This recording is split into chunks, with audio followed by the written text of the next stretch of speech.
নমস্কার বন্ধুরা, তো আজকে নতুন একটা রেসিপি নিয়ে তোমাদের সামনে হাজির হয়েছি। এই রেসিপিটা জলখাবারের ক্ষেত্রে যেমন পারফেক্ট, তেমনি বাচ্চাদের টিফিনের ক্ষেত্রে আরও পারফেক্ট, কারণ এই জলখাবারটা পুরোপুরি সবজি দিয়ে হতে চলেছে। তো সবজির মধ্যে দেখো কি কি আছে। গাজর আছে, ক্যাপসিকাম আছে, এখানে টমেটো আছে, পেঁয়াজ কলি আছে, পেঁয়াজ আছে। পেঁয়াজ কলিটা অপশনাল, তোমরা দিতেও পারো নাও পারো। এর মধ্যে কাঁচা লঙ্কা আমি অবশ্যই দেবো, একদম অল্প করে। তো দেখো আমি লেচি তিনটে আটা কিছুটা মেখে লেচি তিনটে করে নিয়ে আমি রুটির মতো বেলে নিচ্ছি। একটু মোটা সাইজের করে বেলবো, কারণ এই যে রেসিপিটা হতে চলেছে এর মধ্যে খুব পাতলা রুটি বানালে হবে না। তো দেখো রুটিটা আমার বেলা হয়ে গেছে, এরপর আমি আটা ছেড়ে এটাকে রেখে দেবো। এইভাবে আমি আরও দুটো লেচিকে এইভাবে রুটি বানিয়ে নেবো। তো বাচ্চাদের টিফিনের জন্য, বাচ্চারা যেহেতু সবজি খায় না, সেজন্য খুব চিন্তা হয় যে কী টিফিন করবো, কী টিফিন। তোমরা যদি ঝটাপট এই টিফিনটা বানিয়ে দিতে পারো, আশা করি ওদের স্বাস্থ্যের পক্ষে ভীষণ ভীষণ উপকার, আর খেতেও ওদের ভীষণ ভালো লাগবে। তো দেখো আমি একটা ফ্রাইং প্যান নিয়ে তাতে কিছুটা জল দিয়ে দিচ্ছি, দিয়ে জলটাকে ভালো করে গরম করে নেব। আর এদিকে আমি একটা থালায় একটু জল রেখে দিচ্ছি, এটা ঠান্ডা জল থাকবে। তো এরপর দেখো জলটা খুব দারুণভাবে ফুটছে। তো এতে আমি বেলে রাখা যে রুটিগুলো, সেগুলো একটু ফার্স্টে দিয়ে দেব। এই দেখো, দিয়ে জাস্ট একটু ধুয়ে নেওয়া।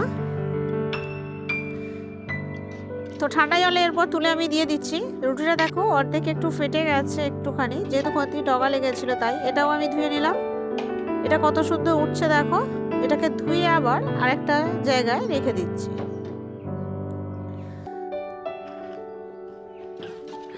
দেখো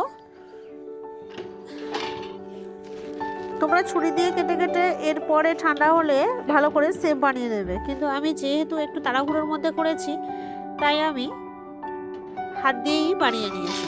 তো এরপর ফ্রাই প্যানে আবার একটু তেল দিয়ে ভালো করে 4-5টা নেড়ে ছেড়ে দিলাম। দিয়ে আমি পেঁয়াজ কুচিগুলো দিয়ে দিচ্ছি।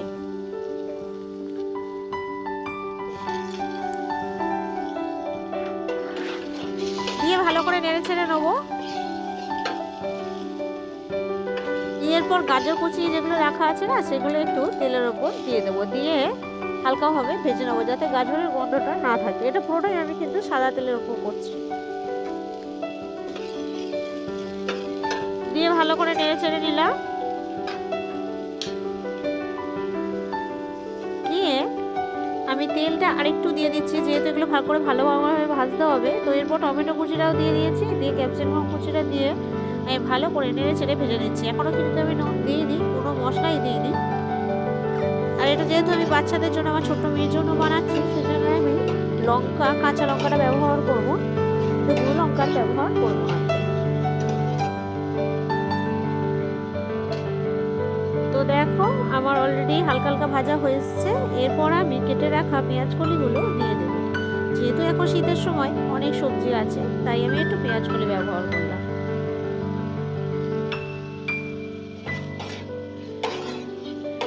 এই জলখাবারের রেসিপিটা তোমরা বাড়িতে অবশ্যই বানাবে, আর এত সুন্দর খেতে বিশ্বাস করো দারুণ লাগবে, পুরোপুরি সবজির ওপরে। তো দেখো আমি দুটোর মতো ছোটো ছোটো কাঁচা লঙ্কা দিয়ে দিয়েছি কুচিয়ে। বুঝতে পারবে না, কিন্তু মুখে পড়লে অতটা ঝালও লাগবে না। এরপর আমি নুন দিয়ে দিচ্ছি।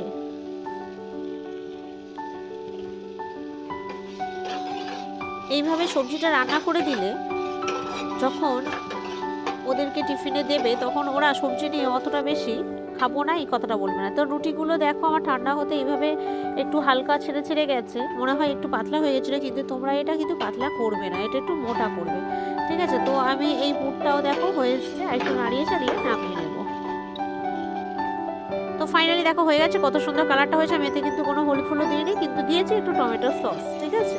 দিয়েই নামিয়ে নিলাম। তো এবার ফ্রাইং প্যানে ভালো করে তেলটা আমি ঘষে নিলাম গায়ে। তো গরম হতেই আমি একটু ওতে ঘি দিয়ে দিলাম। তোমরা চাইলে বাটারও দিতে পারো, আমি ঘি দিয়ে দিয়েছি। এরপর এক একটা পিস আমি একটু একটু ওখানে সাজিয়ে নিচ্ছি। সবসময় হাতে সেফের করলে ভালো হতো, কিন্তু যেহেতু আমার ওটা পাতলা করে একটু বেলা হয়ে গিয়েছিল, সেই জন্য আমি এটা হাত দিয়েই করে নিলাম।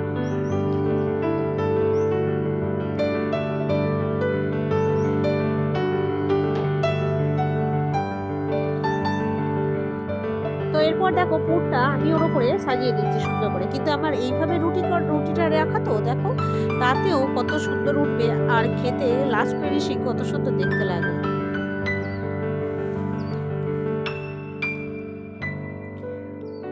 তো এর উপরে আর একটা পাতলা জিনিস আমি ঢাকনা দিয়ে একটু চেপে দেব। তোমাদের সত্যি কথা বলছি, এই জলখাবারটা আবারও বলছি খুব সুন্দর লাগে খেতে, তোমরা প্লিজ একবার ট্রাই করো। এইভাবে ছোট ছোট টুকরো রুটির টুকরো যেমন টিফিনে করে দাও না, সেরকম টুকরের ওপর এটা দিয়ে দিলে একটা একটা করে ধরে খেতে ওদের ভীষণ সুবিধা হবে আর জলখাবারে খেতে দারুণ লাগবে। তো দেখো আস্তে আস্তে সরিয়ে দিচ্ছি আমি। তো এটাকে আমি আস্তে আস্তে এবার উল্টে দেব। এই দেখো কত সুন্দর আস্তে করে উল্টে দিলাম। তোমরাও এগুলো খুব হালকা হাতে করো। এই দেখো, আর এটা যত সম্ভব একটু ফ্রাইং প্যানে করার চেষ্টা করো, কারণ না হলে খুলে যাবে, বুঝতে পারছো। সবগুলো এইভাবে ওলট পালট করে ভালোভাবে সবগুলো ভেজে নেব। তো দেখো আমার অলরেডি ভাজা হয়ে গেছে, দেখো কত সুন্দর নামছে। দেখো তোমরা যদিও দেখছিলে ওই সময় কত ঘেটে যাচ্ছিল, কত গোলমাল হয়ে যাচ্ছে, কিন্তু যখন নামাচ্ছি দেখো কত সুন্দরভাবে ওরা যে যা আটকে রয়েছে। তো এটা যখন হাত দিয়ে তুলে দেখাবো, অবশ্যই হাত দিয়ে তুলে দেখাবো, দেখো হাত দিয়েও তুলে দেখালে কত সুন্দর লাগবে। এগুলো এক এক পিস করে যদি 2 থেকে 3 পিস বাচ্চারা খায় তাতেই খুবই ওদের শরীরে উপকার হবে। এই দেখো ওরা ধরেই সহজে কামড়ে খেতে পারবে, কিন্তু এটা ঘি আর সমস্ত সবজি দিয়ে বানানো। প্লিজ তোমরা একবার বাড়িতে ট্রাই করে বাচ্চা বড় সবাইকে, এই দেখো কত সুন্দর ও আটকে ধরে রয়েছে, দেখেছো। তো চলো বন্ধুরা, আজকে ভিডিও আমাদের এই পর্যন্ত। জলখাবার রেসিপিটা কেমন লাগলো প্লিজ বাড়িতে বানিয়ে খেয়ে আমাকে বলো, আর চ্যানেলটা সাবস্ক্রাইব করে অবশ্য প্লিজ আমাদের পাশে থেকো, আর প্রচুর শেয়ার করো, ভালো লাগলে প্লিজ একটা লাইক দিও। চলো বন্ধুরা, টাটা, আবার দেখাবে অন্য রেসিপির অন্য ভিডিওতে। বাই, ভালো থাকবে।